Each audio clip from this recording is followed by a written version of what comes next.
to be here, everyone. I'm really delighted to join you today at the BBGA annual conference. Well, look, being aviation minister is an absolutely massive privilege and honour for me. Not many ministerial briefs come with such excitement and with such rich heritage. So where I am in my constituency here, working from home, as of course so many of us are, I'm about 16 miles away from RAF Brize Norton. I have Oxford Airport a mile or so away, but just up to the north, there is another airfield that perhaps isn't quite so well known as either of them, and that is Endstone Airfield. And that's been a home for general aviation for decades. It's been a real place where people can go and learn skills, where they can get their abilities increased, people of all ages, and can really try their hands in aviation on a variety of light aircraft. And this is referring back to that heritage again. It's on a very place where people trained to fly Wellington bombers 80 years ago before taking to the skies over occupied Europe. But as well as, of course, its association with history, general aviation matters enormously now, and never more so, in fact. It's worth, in terms of numbers, about £4 billion to the UK economy, and it supports nearly 40,000 jobs. Much of this comes from business aviation, attracts inward investment, connects businesses, and that in turn boosts regional growth. And there are, of course, hundreds of GA aerodromes up and down the country, and they form a critical part of the nation's transport infrastructure. They host vital services from law enforcement to life-saving airborne medical teams. And they give future pilots, engineers and air traffic controllers a first glimpse of what a potential career in aviation might be like. And that's why we're supporting airfield growth using the Airfield Development Advisory Fund, which was launched just last year. Because we want the UK to be the best place in the world for general aviation and, of course, for business aviation. We want to ensure that it continues to create wealth and jobs for the wider economy. And this requires government and industry to work together to protect and future-proof the wider aviation sector. And of course, that's especially the case now, when we're in perhaps the most troubling times for the sector in my or any of our lifetimes. There are three areas I want to focus on today: supporting aviation through the pandemic, safeguarding skills, and securing the UK's future through aviation. I'll turn first to government support. It's clear, of course, that aviation has been hit really hard by the pandemic. A combination of international and domestic travel restrictions, as well as, of course, a reduced desire from people to travel, have taken their toll. And that's why the government has stepped in. 55,000 workers have been furloughed, with the government providing around £7 billion in economic assistance to the sector.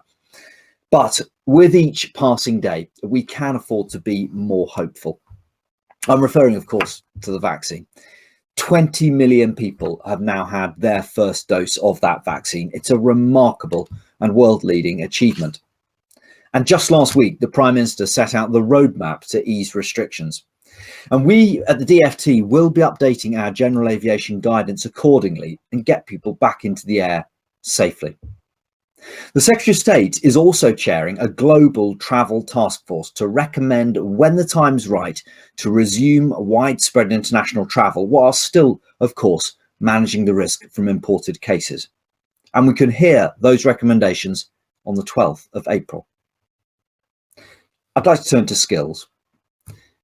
Despite the vaccine rollout that I've referred to already, thousands of highly skilled aviation workers clearly remain in a precarious position.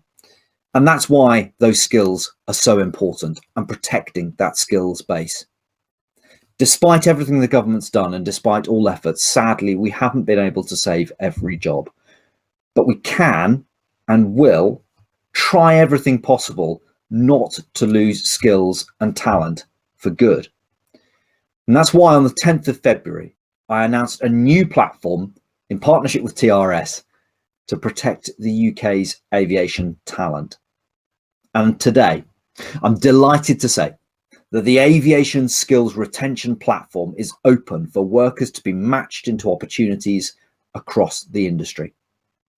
This will not only respond to the immediate needs of affected employees, but it will ensure that when the industry springs back, there is a ready pool of action to draw from.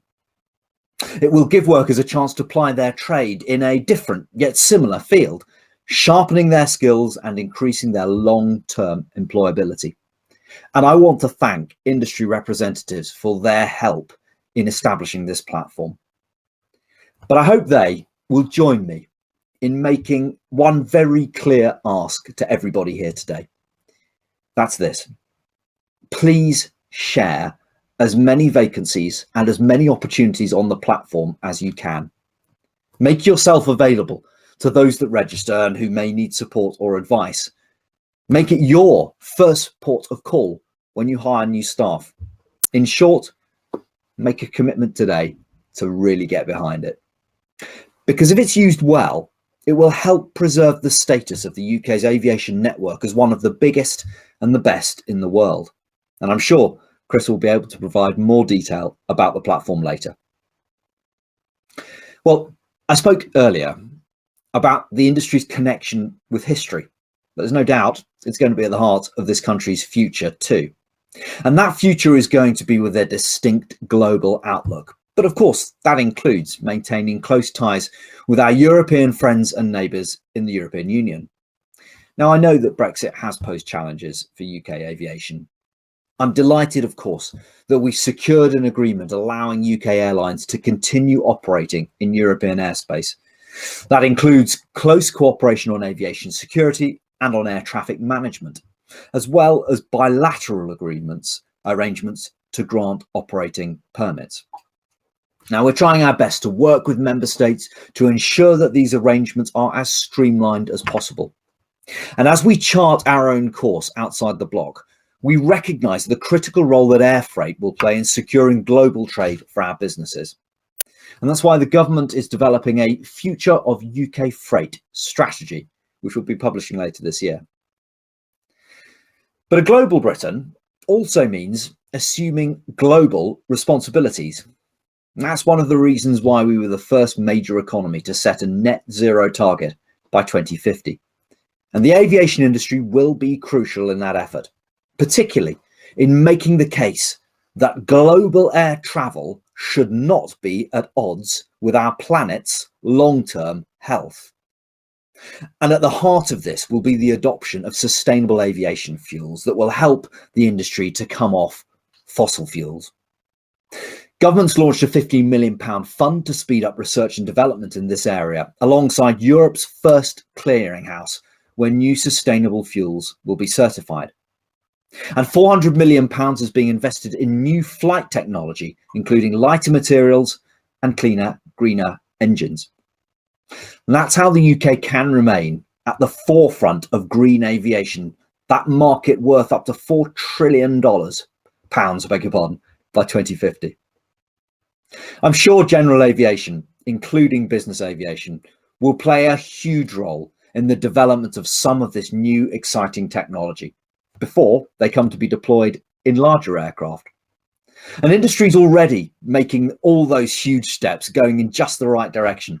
But we've got to see this pandemic as a clarion call to double down on this green transition. The challenges it has, of course, but the opportunities as well.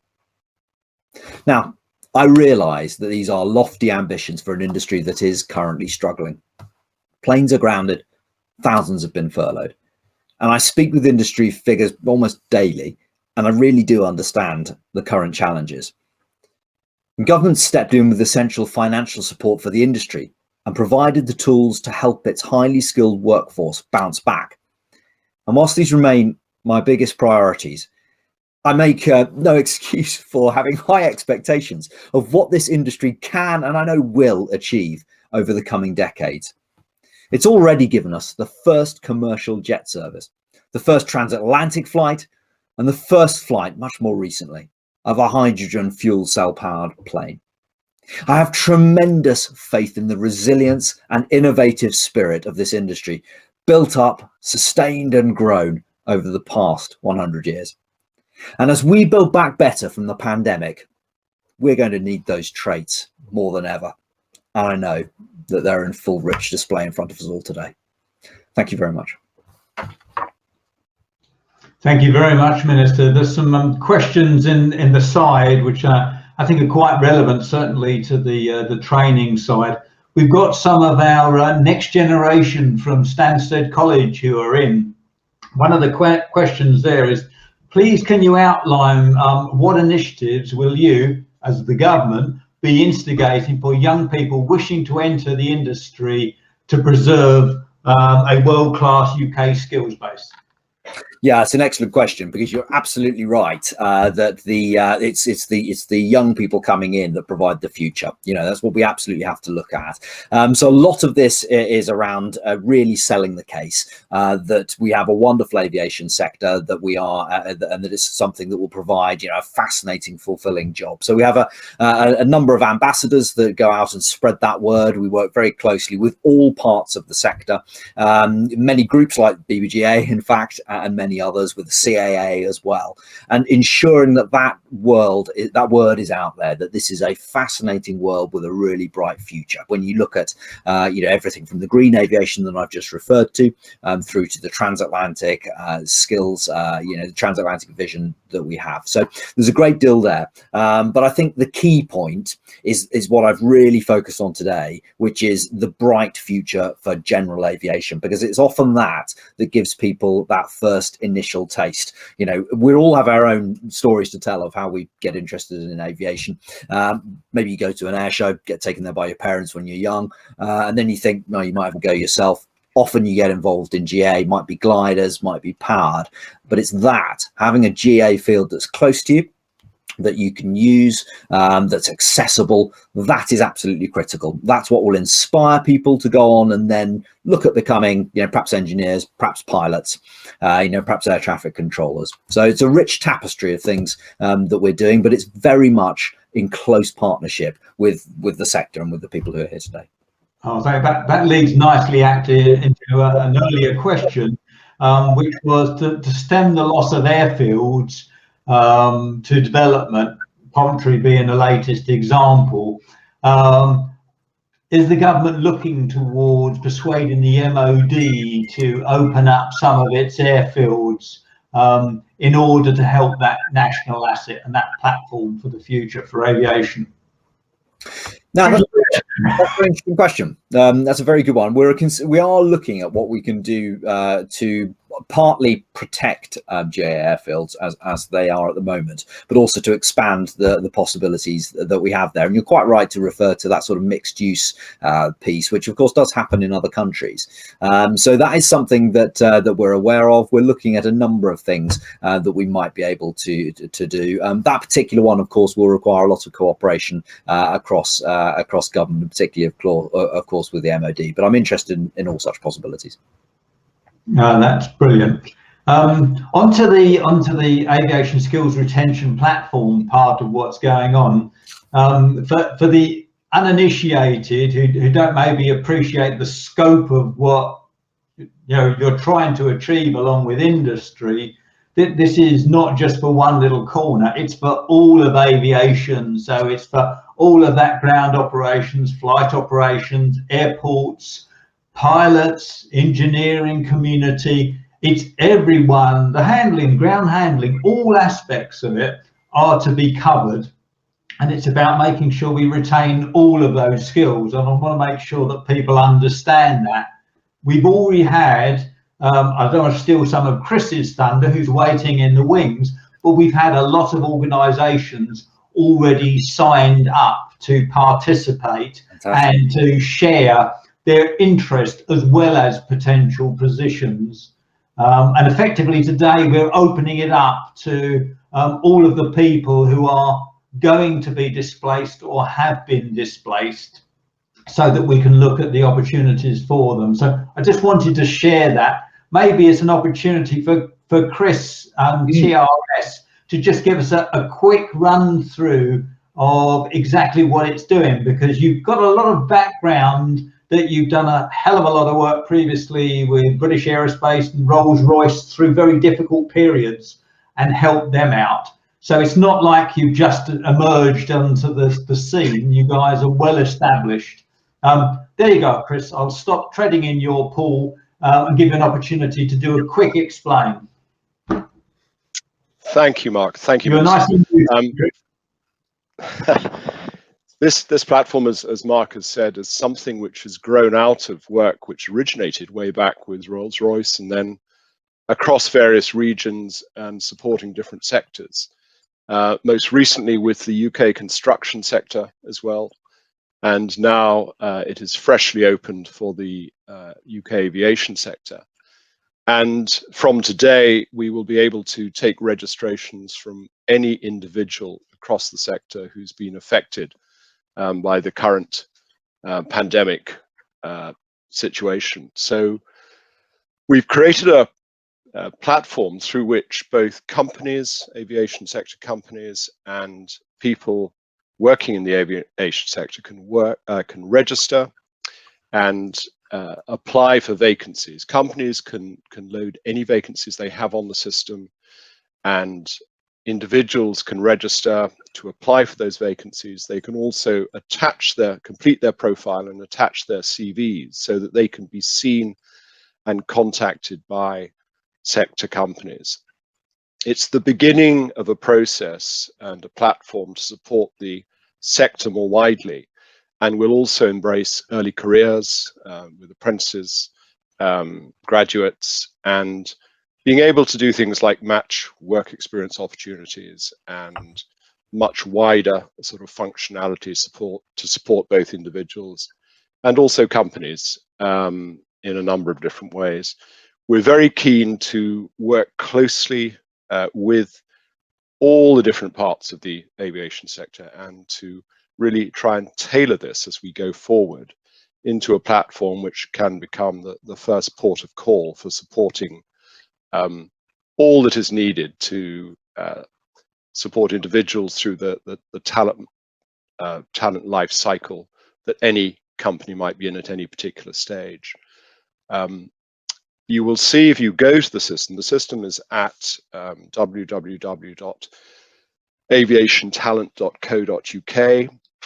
It's part of the TRS framework, which enables us to also share and make visible people across other sectors as well. So there are opportunities to be able to be seen by companies and organizations in other sectors.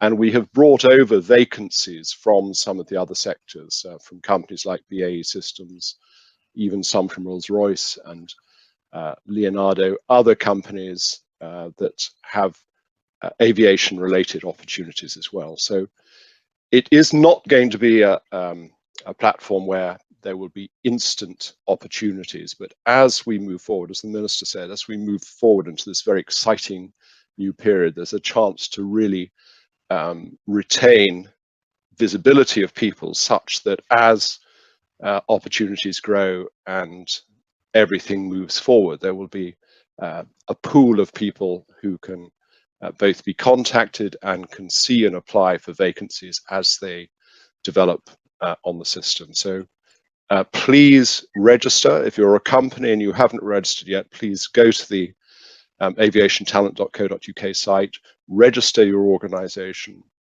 If you are involved or will be involved in possibility of people being at risk or reorganization, which might put people at risk, please contact us as well, because we have a number of additional bits of functionality we can support you with through the platform.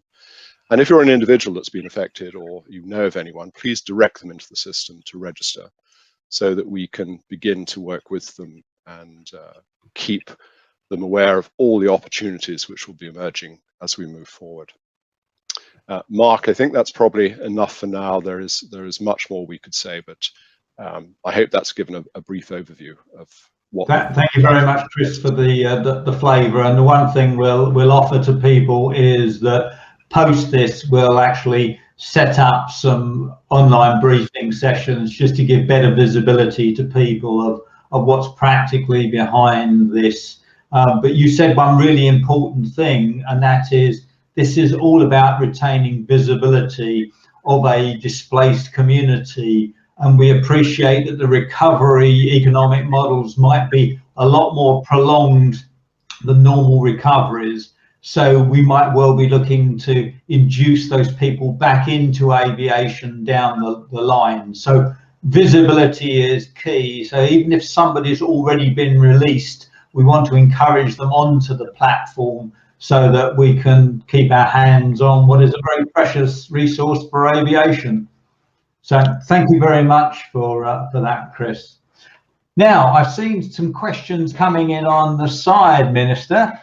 Oh, some really interesting ones here.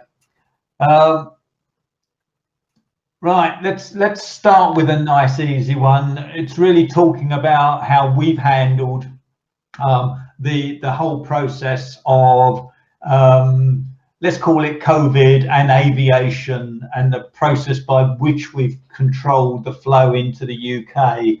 So the question is, let's get it right. Oh, they're getting very busy now. I use the words here that UK government's handling aviation in the pandemic has been criticised internationally, and the sector has suffered the worst of all of Europe. IATA data confirms. Why did UK resist essential aviation health measures for testing for most of 2020? That's probably the worst one for you, Minister. There we go. That's okay. I don't quite follow the thrust of the question. Actually, is about the essential health testing measures being resisted. I'll just answer it more generally, and then if I just to frame it for you to help you out, I think some of the other member states actually had testing into the country. So I know Austria was an example. Does this mean testing on arrival for testing on arrival? So there were various versions of testing on arrival, testing after arrival, and we had a different approach. So I think that's the framed question. All right. Yep, no, that's absolutely fine. Thanks. I'm glad I clarified what it is. Right, so there are different approaches to all of this, and you're right that countries through Europe have taken a different approach. Now, the difficulty with testing on arrival, if you're talking about testing on arrival at the airport, literally on arrival, is that misses an unacceptably high number of asymptomatic cases because of the amount of time it takes for you to shed sufficient quantities of the virus so that you get picked up on a test. So if you're asymptomatic, you won't be shedding enough, you won't get picked up on a test. So if you're simply doing testing on arrival, then you're likely to miss a lot of those people. And so what you need therefore is a period of quarantine, which is why we went for that quarantine. Quarantine, I can't stress this enough, is a robust health check measure. And that is, in many ways we've got, and I've always had, some of the most robust in the world. You're right, other countries did take a different approach, but many of them in the end actually ended up moving around to a position that's actually pretty similar to ours. So I think I disagree with the premise of the question, I'm afraid. But look, in terms of where we are, what we have is a robust set of measures at the moment. We've obviously got pre-departure testing now. We then have tests on day 2 and test on day 8, but it's test to release that's on day 5 that I particularly draw your attention to at the moment. It's the real world leading program, and it's that sort of thing that as we build on the suite of measures we've already got in place through the Global Travel Task Force, we can look to get international travel moving again, and it will in a safe way, in a robust way, in a sustainable way, which is really quite interesting possibilities, particularly when we look in combination with the amazing vaccine rollout that I've referred to already. Thank you very much for that answer. Probably something for you, Chris. There's a comment here that in looking at the new site for retention, that there's significant airports in business aviation terms have not been included in the profile. So maybe that's something we need to look at and develop. Any comments on that? So into business aviation not being included in, sorry. As specific airfields linked in, it was almost like a Chris question rather than yours, Minister. Oh, right. I think that there are Biggin Hill, for example, is not listed in the airports, so it's probably just something technically we can sort out with David and with Chris and with the rest of the team. Let's take that away then, Mark. Right. There's quite a few here. There was one. Right, here's one for you. Although SAF is already available at some business aviation airfields, the take-up is small because of the price. Can the government help here by promoting, obviously, a green position? So there's been lots of previous requests of, can we induce it to get it actually over the hump and make it an obvious choice rather than just relying on market force? Yes, that's a great point. And of course, there's always that age-old question about how you do that. So I would say that the government already is helping on this. A couple of ways in which we do that. One way is simply raising profile. And just as we all talk about green aviation more, more people will look to use greener measures. More demand, of course, will help to bring the price down. That, of course, is key. But in terms of sponsoring this from a governmental perspective, in terms of supporting it, the Jet Zero program, you will no doubt have heard about. It's a very exciting project. And the headline aim of that is that we have a transatlantic aircraft within a generation that is a sustainable aircraft. But that's only a part of it. That tends to be what catches the headlines. But there's a number of working groups underneath that, and one of those is the sustainable aviation fuel aspect of it, because you're absolutely right. That's going to be key, particularly in the shorter and medium term, to greening aviation. So the government has had an existing competition for some time, which it has essentially accelerated competitions. The Prime Minister's 10-point plan recently is a number of green measures that have been introduced, and that included a successor to it. So there is a further competition which will be around looking to scale up the production of SAF, because it's that really that's at the crux of the question you're asking me. You need to have it produced at scale, and then of course we'll see the impact come down, the price come down as that impact takes hold. Okay, right. I think I'm going to pick out a last question, which is actually a good one, and I think it links into the work with TRS and perhaps ambassadors. In certain aviation roles, women represent less than 10% of employees. How can our industry increase diversity, and is there any direct role for government here? Yeah, well, that's absolutely right. I've been quite vocal about this recently, actually, over the course of the last couple of months. And you're absolutely right. The representation of women in aviation is nowhere near as good as it needs to be. We've got far more work to do on this. And so the ambassador role is absolutely key on this. It's about, so there's a number of aspects to it. There is always the making clear that this is a great career and it's one that you should get into. Ambassadors are a key part of that. What I really focus on that is particularly young, when people are young, because you've got to get people interested in a career when they're young, because by the time they become teenagers, they've started to think about what they'll do with life. So it's quite young. Yes, government has a role in terms of doing that, and I think we are already doing that through things like the ambassador program and through the outreach programs that we work very closely in partnership with the sector. So yes, there's a role for government to play. I hope very much that we are already playing that. It's not exclusively government, because I think the sector itself is just such a powerful voice. Okay, and I'm going to close this session with one last point and maybe a message for the Chancellor. The government has provided good support for hospitality. Are we going to be looking any closer at what we can do for aviation, because it's been suffering in an equally bad way as far as a sector?